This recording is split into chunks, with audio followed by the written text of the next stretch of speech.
노프트 푸른교회 소년부 친구들 안녕하세요. 오늘도 전도사님과 함께 공과 공부를 해보도록 하겠습니다. 자, 친구들 4월 첫 주 14과 공과 준비해 주시고요. 공과를 하려면 펜이 필요하겠죠. 펜도 준비해 주세요. 자, 이제 전도사님과 함께 14과 공과를 알아보도록 하겠습니다. 자, 14과 함께 제목을 읽어보도록 할게요. 시작. 대개봉 예수 그리스도. 오늘의 달달 말씀도 함께 읽어보겠습니다. 마가복음 8장 31절. 인자가 많은 고난을 받고 장로들과 대제사장들과 서기관들에게 버림받아 죽임을 당하고 사흘 만에 살아나야 할 것을 비로소 그들에게 가르치시되. 아멘. 자, 오늘의 공과 컨셉은 영화 컨셉이에요. 우리가 영화를 하면은 이렇게 시사회도 하고 많은 홍보를 하잖아요. 예수 그리스도라는 영화란 컨셉으로 오늘 우리가 공과를 한번 공부해 보도록 하겠습니다. 자, 첫 번째 질문입니다. 영화 줄거리와 리뷰를 읽고 누가 주인공인지 한번 대답해 보세요. 우리가 예상한 거지만 리뷰랑 줄거리를 빠르게 한번 읽어보도록 하겠습니다. 자, 줄거리 보니까 한번 전도사님 읽어볼게요.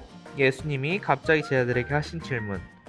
너희는 나를 누구라 하느냐? 제자들이 당황하고 있을 때 예수님을 그리스도라고 고백하는 용감한 베드로. 정답을 말했다고 생각했는데 갑자기 예수님이 비밀 이야기를 시작하신다. 그것은 바로 예수님이 고난당하고 죽으신다는 사실. 예수님이 세상의 절대 권력을 가진 왕으로 오셨다고 굳게 믿었던 제자들과 베드로는 큰 충격이 휩싸이게 되는데, 과연 예수님이 그리스도라는 것은 어떤 의미일까? 라는 오늘 이 예수 그리스도 영화의 줄거리입니다. 리뷰 한번 볼까요? 평점이 꽤 좋네요. 10점, 10점, 10점. 지금까지 그리스도를 절대 권력을 가진 왕으로만 생각했는데 이 영화를 보고 제 편견이 깨졌습니다. 꼭 보세요 여러분. 2번 보세요. 강조하고 있죠. 예수님이 그리스도로 오셨다는 것이 우리를 죄에서 용서해 주시고 구원하시기 위함이었다는 것을 새롭게 고백하게 되었습니다. 그리스도의 뜻을 잘 모르는 분들에게 강추. 솔직히 저는 예수님의 마음을 모르는 베드로가 믿음이 부족하다고 생각했어요. 그런데 저를 돌아보니 베드로와 별반 다를 게 없더라고요. 회개 많이 했습니다. 이런 리뷰들이 달려있어요. 자, 그래서 우리 1번 질문에 답을 해보면 오늘의 주인공은 예수님. 또 교연을 보면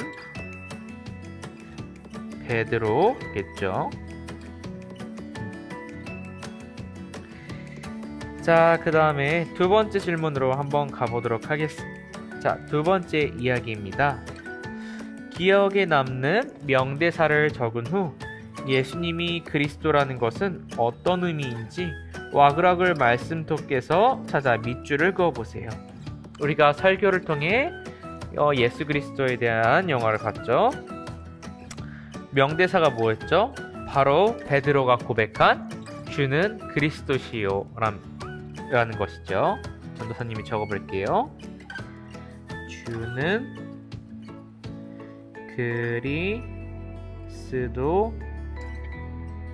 그리스도십니다. 이 주는 그리스도십니다라는 의미가 어떤 의미인지 함께 와글와글 말씀톡을 통해 알아보도록 하겠습니다. 자, 와글와글 말씀톡. 얘들아, 영화 잘 봤어? 선생님이 말하네요. 학생이 말하죠. 네, 리뷰에서 본 것처럼 저도 그리스도의 의미를 분명하게 알게 되었어요. 그렇구나. 너희들도 베드로처럼 주는 그리스도이십니다 라고 고백할 수 있니? 네, 예수님은 우리를 죄에서 구원하러 이 땅에 오신 그리스도이십니다. 오, 의미를 담은 고백 좋았어. 베드로의 고백 후에 예수님이 무슨 이야기를 하셨는지 기억나니? 많은 고난을 받고 죽임을 당하고 사흘 뒤에 살아날 것이라고 하셨어요. 그때 베드로가 예수님을 붙들고 안 된다고 펄쩍 뛰었잖아요. 정말 조마조마했어요. 베드로는 예수님을 절대 권력을 가진 왕으로 생각했던 거야. 예수님은 우리 죄를 대신에 고난받기 위해 오셨는데 말이야. 예수님이 돌아서서 제자들을 보시던 눈빛과 베드로를 향해 꾸짖으시던 장면이 생각나요. 맞아요. 너는 하나님 일을 생각하지 않고 사람 일만 생각하는구나라고 하셨죠. 베드로는 예수님이 고난받지 않으시고 죽지 않으시기를 바랐지만 그것은 사람의 뜻이지. 예수님이 고난을 받으시고 십자가에 달려 죽으시는 것이 하나님의 뜻이었군요. 그렇단다. 그 마음을 몰랐으니 예수님 감사해요. 오늘 본 영화는 잊지 못할 것 같아요. 네, 이번 질문에 답을 해보면 주는 그리스도십니다라는 의미는 바로 우리를 죄에서 구원하러 이 땅에 오신 우리를 죄에서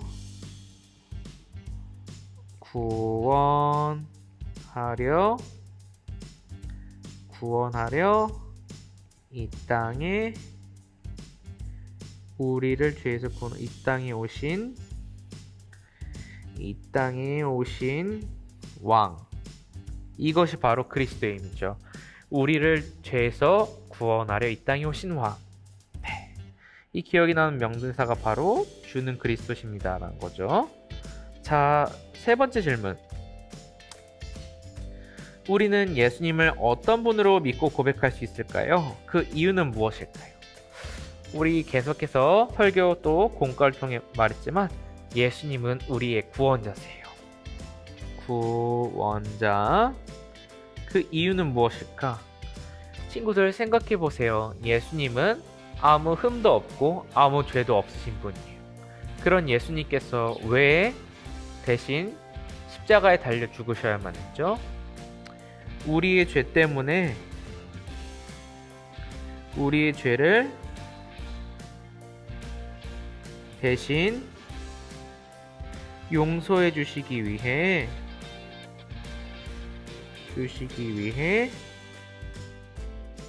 십자가에 달리시고 십자가에 달려 죽으시고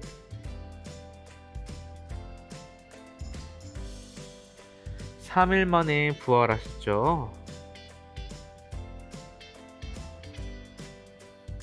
예수님이 만약에 죽는 것으로 끝났으면 과연 우리가 예수님을 믿을 수 있었을까요? 아니죠. 예수님이 죽는 것으로 끝났다면 우리에게는 새로운 소망이 없을 것이에요. 하지만 예수님께서 우리의 모든 죄를 지시고 십자가에 달려 죽으시고 죽으신 다음에 3일 만에 부활하신 것을 우리가 그것을 믿기 때문에 우리의 구원자로 받아들일 수 있는 것이에요. 그 점 꼭 기억하세요, 친구들.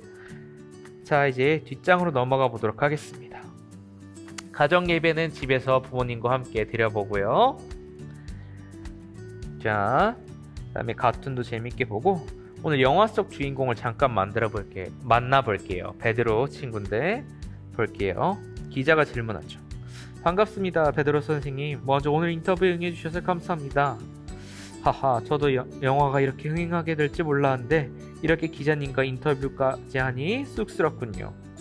많은 사람들이 궁금해한 점이 있는데요. 그게 뭔가요? 영화 속에서 예수님을 붙잡고 항변하시잖아요. 그때 왜 그렇게 화를 내신 건가요? 그때 말이죠. 저는 사실 예수님이 저에게 높은 자리 하나 정도는 주실 거라고 생각했거든요. 그런데 갑자기 고난당하고 죽는다고 하시니까 처음엔 이해가 안 됐어요. 예수님은 로마로부터 우리를 구원해 주실 왕이라고 생각한 것이죠, 베드로가. 예수님은 우리를 구원하기 위해 오셨는데 나중에야 그것을 깨닫게 되었어요. 그러셨군요. 말씀을 들으니까 더 이해가 잘 갑니다. 다른 질문도 많지만 아직 영화를 보시지 않은 분들이 직접 보시고 느끼실 수 있도록 오늘 인터뷰는 여기까지만 하겠습니다. 감사합니다. 감사합니다. 저희 영화 많이 사랑해주세요. 이렇게 기자와 베드로의 대담이었죠. 베드로는 예수님께서 로마의 지배로부터 벗어나게 해줄 그런 파워풀하고 절대적인 권력을 가진 왕을 생각했는데 예수님은 그런 왕으로 오신 것이 아니라 우리의 죄를 구원하러 오신 그런 우리의 구원자로 오신 거예요.